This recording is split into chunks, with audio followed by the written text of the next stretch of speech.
Express. Foot Express.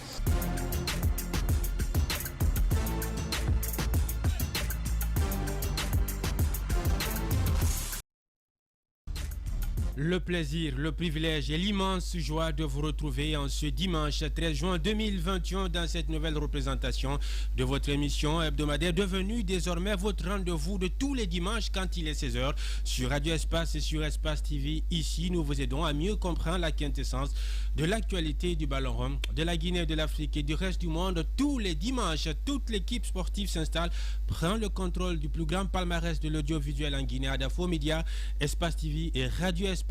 Ici, on retourne les pierres et on vous aide à comprendre ce qui se passe en dessous, sportivement parlant, bien sûr. Merci à toutes et à tous de nous rejoindre. Vous faites un excellent choix, un choix qui nous honore sans cesse. Merci de votre fidélité à nos différents programmes. Bienvenue à votre émission Foot Express, dont voici les principales articulations.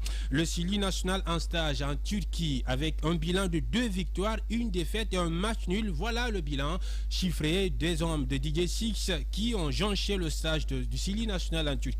Sans séjour, cadre absent du regroupement pour diverses raisons, le sélectionneur français Didier Six a dû composer avec les moyens de bord. Les joueurs ont été appelés par défaut. Peut-on se réjouir de ce regroupement du Sili? Didier Six, sans sa vieille garde, a-t-il trouvé le projet de jeu conséquent qu'il a toujours cherché? On en parle sous peu dans cette émission Foot Express. Ils étaient remontés comme une horloge, enflammés comme des laves de volcan. Et bien sûr, ce sont quelques membres du staff technique du Sili national. Ils ont empêché un certain nombre de journalistes, bien sûr nos confrères, d'accéder au stade d'avant-match devant abriter le match du Sili national. C'était contre le Niger. Pour cause, ces énergumènes les accuseraient d'avoir disséminé, je cite, de fausses informations dans l'opinion, histoire de déstabiliser l'effectif du côté donc de la Turquie. Mohamed Lamine Touré du site spécialisé guinéfoot.info, témoin à la fois victime de ces agissements, de ces personnes à la médiocrité certifiée. On en parle dans cette émission Foot Express. Et la Cour d'appel de Conakry a confirmé la sentence prononcée par le TPI de Kaloum dans le dossier Blasco, Salifou Camara Super V, Ibrahima Morton Souma, tous anciens responsables de la Fédération guinéenne de football. Ces 3 anciens responsables de la FEGIFOOT sont disculpés de corruption et détournement dont ils étaient accusés. Pire, la FEGIFOOT et M. Soiré sont sommés de payer 500 millions de nos francs à ces anciens dirigeants. Cette sentence sont-elles comme une délivrance? Quelle suite va-t-il donner à ce verdict? En exclusivité et en direct dans cette émission Foot Express, Ibrahima Blasco Barry, ancien secrétaire général de la Fédération guinéenne de football.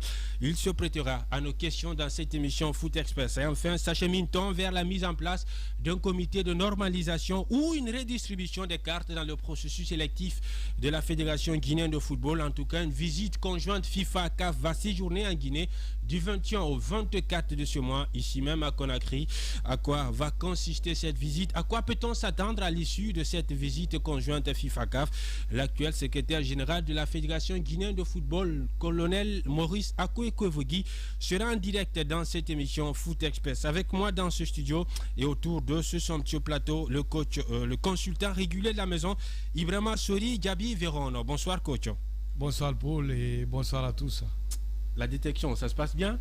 Oui, ça se passe dans les meilleures conditions et je vais te dire que je ne suis pas surpris, mais j'ai été très émerveillé de voir encore que la Guinée est un réservoir de talent.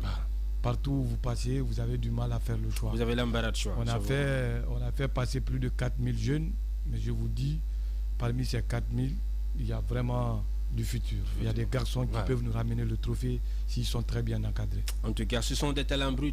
L'ambition de la Fondation KPC pour l'humanité, c'est bien de s'aimer les graines des futurs champions, inspirés des exploits de Petit Sori et de Shérif Suleiman du côté donc de Rorira, où est en chantier le pharaonique chantier centre de formation KPC. Il est avec nous dans ce studio Amidou Kibola Bangoura, l'homme aux 500 partages par article du site africasport.org. Amidou Kibola, bonsoir. Bonsoir Paul, bonsoir à tous. Merci d'avoir accepté notre invitation. C'est un plaisir. Kibola est fier de toi. Oui. Il est fier. Et surtout, il fait la promo. Il est tout heureux quand on parle de Kibola. Oui, parce que je viens de là. Je suis né à Kibola. J'ai grandi à Kibola, presque. Voilà, c'est là que j'ai commencé mes études. Donc, je suis vraiment fier d'être... Mais Kibola, c'est un district, c'est une sous-préfecture. Kibola, c'est un district. C'est un district qui est dans la préfecture de Bokeh, qui était administré par, vu notre proximité, par la sous-préfecture de Kamsar. Mais après, pour le moment, on relève de la sous-préfecture de Kolabui. Donc, pour ceux qui savent la configuration géographique de Bokeh, savent où se situe Kibola. Il n'a pas perdu ces notions de géographie. Voilà comment nous, on vous dit bonsoir, on vous embarque à bord de ce Boeing immatriculé 99.7 destination, mesdames et messieurs, sportive. Nous partons pour 2 heures d'envol vers une destination sportive avec toute l'équipe au complet. À la réalisation côté radio, c'est Abdulrahman Dramé. À la télé, c'est Salimo Fofana, accompagné de Lamine Sidibé et de Mamoudou Kondé. Merci à toutes et à tous de nous rejoindre. Encore une fois, bonsoir et bonne arrivée sur Radio Espace et sur Espace TV. Foot Express. Foot Express.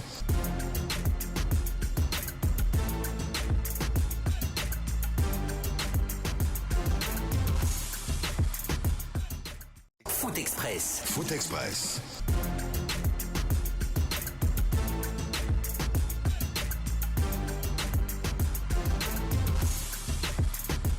Foot Express. Foot Express.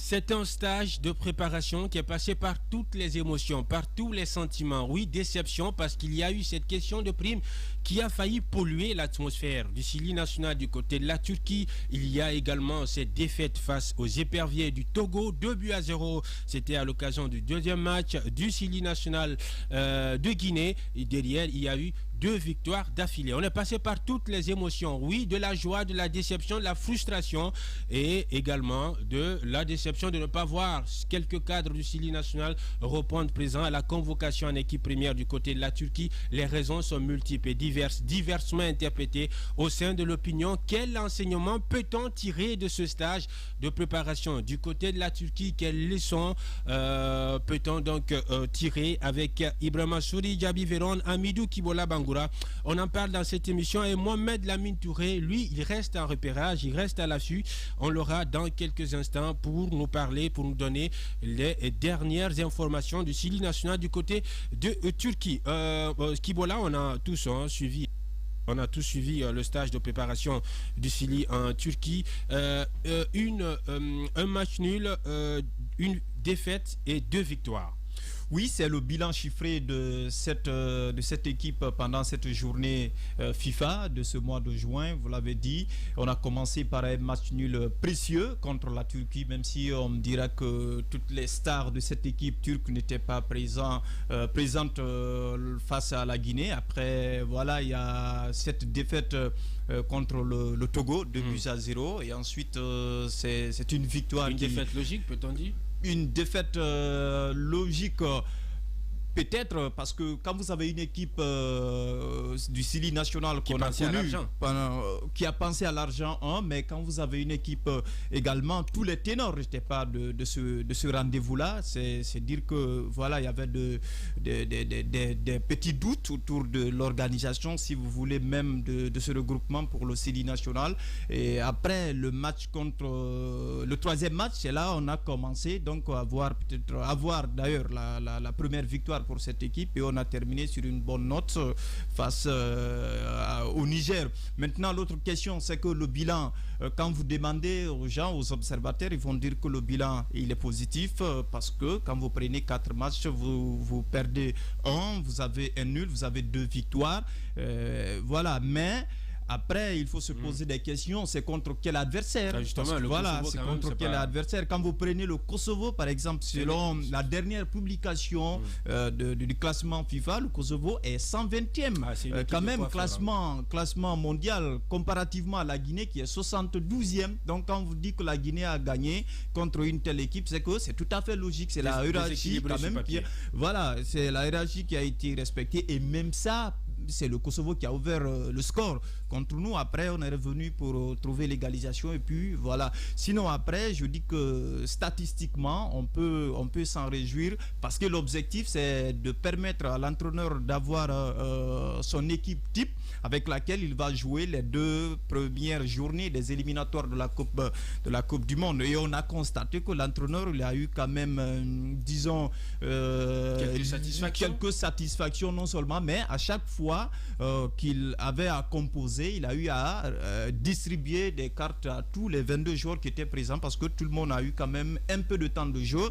pour justement exprimer son talent. Voilà, on peut espérer que l'entraîneur a peut-être un bilan personnel parce qu'il a dit qu'il va faire son bilan après. Et voilà, et je l'ai dit, l'objectif c'est d'avoir une équipe digne de ce nom et qui puisse nous représenter lors des 2 premières journées des éliminatoires de la Coupe du Monde. En septembre, on va jouer contre le Maroc, on va jouer contre la Guinée-Bissau. Donc je trouve que ce ne sont pas des adversaires, surtout le Maroc, des adversaires à minimiser. C'est maintenant qu'il faut préparer. Et après cette échéance, vous savez également que nous avons la CAN à jouer en 2022. Donc tout cela est important. Personnellement, je dis que statistiquement, le bilan, il est là, il est positif, mais il faut se poser quand même sur le niveau des adversaires qu'on a affrontés durant cette journée FIFA. Peut-on parler d'équipe type quand on sait que nous-mêmes, on était amputés de nos joueurs cadres, notamment Madi, Diawara et Naby Keita, François Kamano, tout ça. Est-ce qu'on peut parler véritablement d'équipe type, même si le coach quand même a eu quelques notes de satisfaction, surtout autour de la charnière défensive composée de Seydou Sow, de Saint-Etienne et de Mohamed Ali qui joue à Young Boys. Peut-on parler d'équipe type? Bon, difficile de parler d'équipe type aujourd'hui si le capitaine Naby Keita n'est pas là. Si vous avez, vous constatez aussi l'absence de Amadou Diawara, vous avez tout à l'heure parlé de Madi aussi. Ouais. C'est intéressant, on l'a dit que peut-être toute l'Afrique nous en veut par rapport à notre milieu de terrain. Ouais. Si vous avez un joueur de Liverpool, vous avez un joueur de l'AS Roma, vous avez un joueur de l'Olympiakos, c'est quand même des clubs qui jouent... c'est l'une des meilleures triplettes en Afrique. Exactement, qui jouent la Ligue des Champions à ce niveau. Et si ces garçons sont absents, on ne peut pas me parler d'équipe type. Peut-être l'éternel chantier qui est le côté défensif qu'on peut essayer de revoir et mettre certains jeunes en confiance et peut-être trouver ceux qui ont des doutes à travers d'autres nationalités quand on parle des binationaux pour pouvoir quand même les chercher à les intégrer à travers ces fenêtres FIFA. Ça va être intéressant, mais je pense que le football ce n'est pas du souvenir, mais c'est la forme du moment. Quand on parle de ces fenêtres FIFA qui se jouent maintenant, c'est intéressant que l'entraîneur a un œil sur tout le monde, mais ça ne veut pas dire que le résultat de ces différentes rencontres vont être le même résultat quand il s'agit d'une compétition internationale ou quand il s'agit des éliminatoires ou même la forme que les joueurs vont présenter en ce moment, que ça va être la même forme quand il s'agit de ces matchs-là. C'est totalement différent. Moi, ce qui est important, c'est de jouer les matchs amicaux. On a toujours crié ici que souvent quand il y a des fenêtres FIFA, la Guinée reste en marge, ne joue pas. Ouais, on négocie mal. Mais cette fois-ci, si on a accepté d'avoir des matchs, c'est aussi intéressant. Je suis d'accord avec Kibola quand il parle vraiment du niveau des adversaires, parce que c'est important quand vous vous préparez pour un combat. Je pense votre adversaire, vous devrez quand même trouver son porteur robot. C'est intéressant. Mais vous savez, c'est pas la Guinée directement qui organise ces matchs. Il y a des agents de ces matchs qui viennent proposer à la Guinée. Et il y a la disponibilité des adversaires. C'est le même reproche, le lieu de regroupement. Désolé de vous interrompre, c'est le même reproche qu'on a fait à Didier Deschamps en conférence de presse. Pourquoi c'est contre l'Arménie, la Roumanie, des équipes jugées de seconde zone. Voilà, parce que quand il y a la proposition, la Fédé est obligée d'examiner et prendre la meilleure offre. Je pense que c'est ce qu'ils ont fait. Je suis d'accord encore avec lui quand il parle un peu du niveau de jeu. Vous savez, souvent, l'affaire de Prime nous a un peu désorienté de la technique. On s'est tous figés sur ces primes-là. Mais en voyant cette équipe du Chili jouer, moi, je pense que ça reste à désirer. Il reste beaucoup de choses à faire. Oui, il ne faut pas directement voir le score, il ne faut pas directement voir le bilan. Nous ne sommes pas dans une compétition où on attend le trophée, mais nous sommes en préparation. Et cette préparation doit, dans les conditions normales, rassurer. Ça doit nous donner vraiment une assurance bien avant la compétition. Parce que qui parle du Maroc? Aujourd'hui, on a dit, ouais, le Togo ne devrait pas battre la Guinée, mais il y a beaucoup de personnes qui se sont basées sur quoi?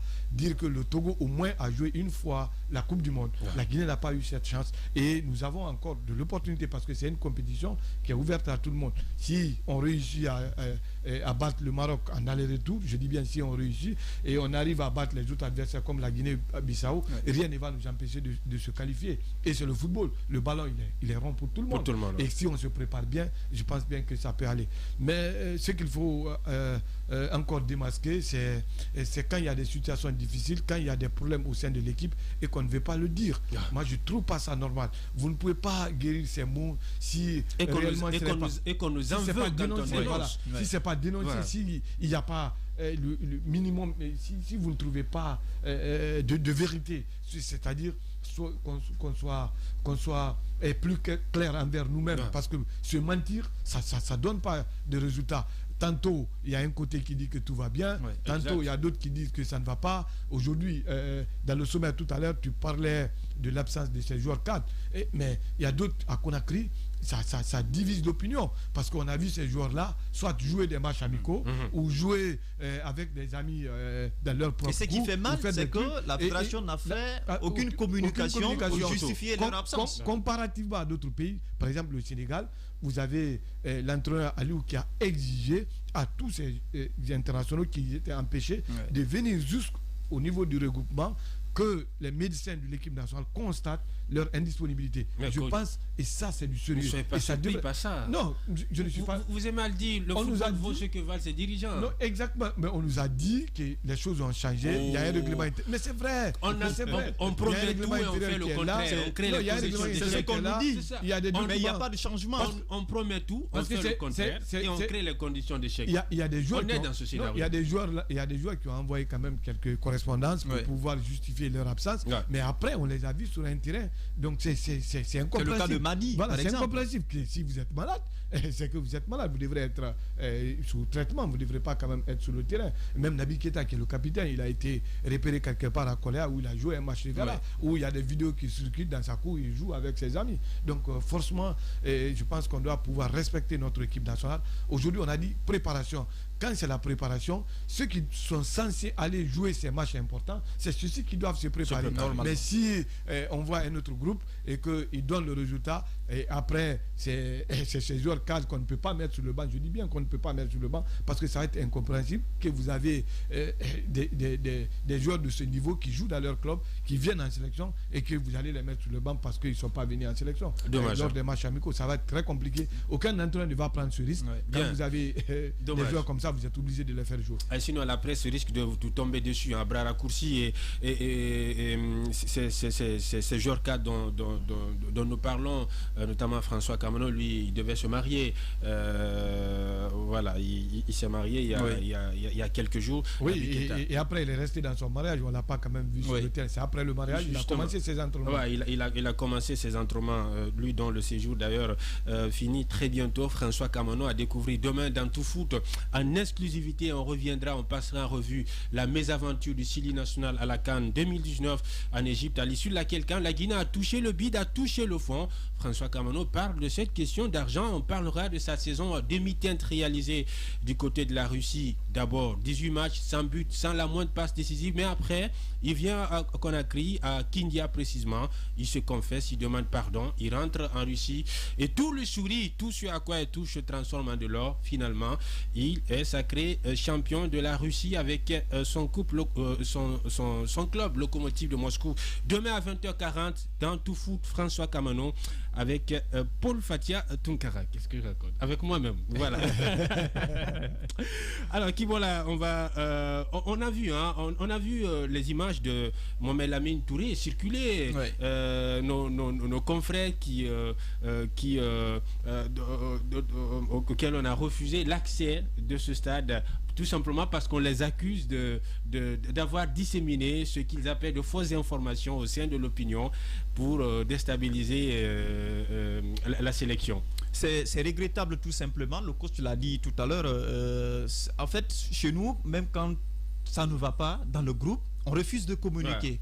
Et moi, je n'ai pas vu... À Marrakech, on nous a menti, on nous a dit que ça va. Alors que les joueurs... Justement, de façon officielle, tous les journalistes qui étaient derrière cette équipe-là, je n'ai vu personne s'exprimer sur cette situation de prime. Ouais. Voilà, c'est après la réunion d'urgence, il y a eu des informations. Maintenant, si on les accuse d'avoir mis des informations qui n'étaient pas vraies, moi je dis que ce n'est pas normal. Et après, quand vous écoutez les différentes parties, je crois avoir écouté un cadre du ministère des Sports qui vous dit non, il y a eu le retard dans le décaissement. Et puis...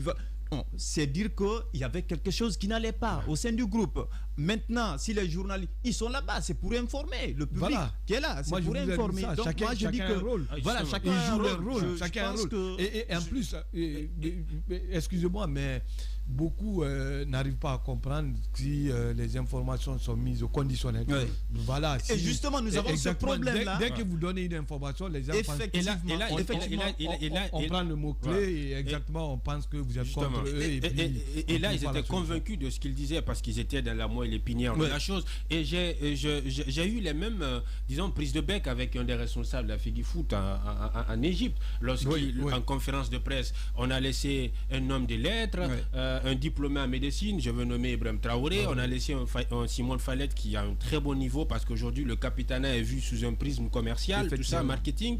On fait venir Nisha Gassila avec tout le respect que j'ai pour lui. Je lui pose la question tranquillement. Je ne savais pas que c'était en direct ici à Conakry. Oui, c'était du Qatar. Justement, Naby Keita vient physiquement diminuer, incertain pour le prochain match. Qu'est-ce que vous en pensez? Comment ça dit, Naby Keita est un joueur important pour la Sylie nationale, tout ça. Et ben voilà. Et on était tous là. On était tous témoins. Ce soir, j'ai dit, pourquoi vous aimez à chaque fois nous exposer à la risée populaire quand on sort du pays? Après, ils sont partis se plaindre auprès de Vérone. J'ai beaucoup aimé la réponse élégante que Véron a bien apportée. Parce que ça fait mal lorsqu'on vit... C'est l'image du pays, en fait. Exactement. C'est l'image du pays, en fait. Et quand tu en parles, on pense que vous êtes renégat, que vous êtes justement les traites. C'est dommage, moi je l'ai dit, c'est dommage. Il faut que les gens comprennent que dans ce milieu-là, chacun fait son rôle. Et les journalistes qu'ils ont accusés, je répète, sur les différents médias, dans les différents papiers qu'ils ont rendus, je n'ai pas constaté que quelqu'un donné, en tout cas, ou ait pris position par rapport à quoi que ce soit. Non, malheureusement, ce qui s'est passé, c'est passé, on le regrette, mais il faut qu'ils comprennent que ces journalistes-là étaient là pour informer les 12 millions et 13 millions de Guinéens pour que les gens sachent réellement ce qui se passait de ce côté-là. C'est regrettable ce qui s'est passé, mais ce n'est pas une première. On a tous été victimes de ce qui est arrivé à nos confrères-là. Je pense que les gens, peut-être, ils vont tirer les leçons pour ne plus revenir sur ces choses-là. Et effectivement, il faut le dire, ça n'allait pas au sein du groupe. Si les journalistes ont relayé ces informations, c'est qu'ils avaient raison. Et tout le monde a compris parce que, je l'ai dit, quand vous écoutez le ministère des Sports, vous écoutez même le team manager qui est venu balayer d'un revers de main tout ce qui a été dit. Pourtant, c'était vrai, c'est vrai. À l'hôtel, c'est que le contrat entre l'hôtel et la délégation guinéenne va jusqu'au 14. Mais tout n'était pas payé. Tout n'était pas payé. Donc, quand il y a un acompte, c'est qu'à chaque fois vous vous rencontrez avec les responsables de l'hôtel, il faut qu'on vous dise, vous devez tel montant à l'hôtel. Donc, c'est tout à fait normal. Ça n'allait pas au sein du groupe. Voilà, je n'y étais pas, mais à écouter les différentes parties, vous vous rendez compte que ça n'allait pas. Donc, si les journalistes ont relayé ça, je pense que quelque part les entraînements sont menacés et que les joueurs refusent de... Et après, on a compris parce que les joueurs ont menacé même de ne pas s'entraîner. Voilà. Vous vous rappelez, quand on a eu... D'ailleurs, on a eu Touré ici, on a posé la question au moment où il disait que c'est Ibrahima Souri Konté qui était obligé de venir voir les amis pour dire et les gars, si vous jouez, vous ne jouez pas, acceptez quand même de au moins on va passer le test. Ça veut dire qu'il y avait un problème. Mais je pense qu'on ne peut pas continuer à cacher tout. S'il y a des problèmes, il faut les dire pour trouver des solutions. Mais si vous continuez à cacher ces problèmes-là et finalement ça va dégénérer, personne n'aura la maîtrise de ces problèmes. Et des fois même ces responsables, ces délégués qui accompagnent ces équipes, vous trouverez qu'ils sont impliqués dans la crise parce que c'est eux qui peuvent se faire passer surtout derrière les joueurs quand il s'agit de l'argent. Et ils refusent d'assumer. Refusent d'assumer. C'est toujours ça. Ouais. Quand vous prenez si vous prenez 1000 Guinéens, il n'y a pas 5% qui peuvent assumer leurs propos. Il y a toujours des gens qui se mettent des masques, qui se cachent derrière. Vous savez, même ces joueurs-là, ce n'est pas tous qui ont le courage de venir. Vous vous rappelez ce qui s'est passé du côté de l'Égypte. C'est après, Ibrahima Traoré a eu le courage de parler, mais quand il a parlé, ça lui a coûté ce que ça lui a coûté. Donc aujourd'hui, il est loin de tout ça. Les gens savent qu'il y a des représailles derrière, donc ils n'ont pas le courage. Tout le monde n'est pas indépendant et ils pensent qu'ils vivent que de ça, donc ça ne sert à rien de venir dénoncer. Mais il faut qu'on a cette culture-là maintenant. Et accepter de dénoncer, se dire la vérité, se regarder en face et puis trouver la solution. Bien, une question en 10 secondes. Y aura-t-il un Connor en Guinée? Connor, oui ou non? Pour le moment, je joker sur la question. Bien. Connor? Non, pas. Si bien, non, les explications, les explications, c'est juste derrière cette première page publicitaire. Le temps pour nous de laisser couler nos obligations conseils et achats. Et derrière, toute l'équipe se retrouve pour poursuivre cette belle aventure de Foot Express. Foot Express. Foot Express.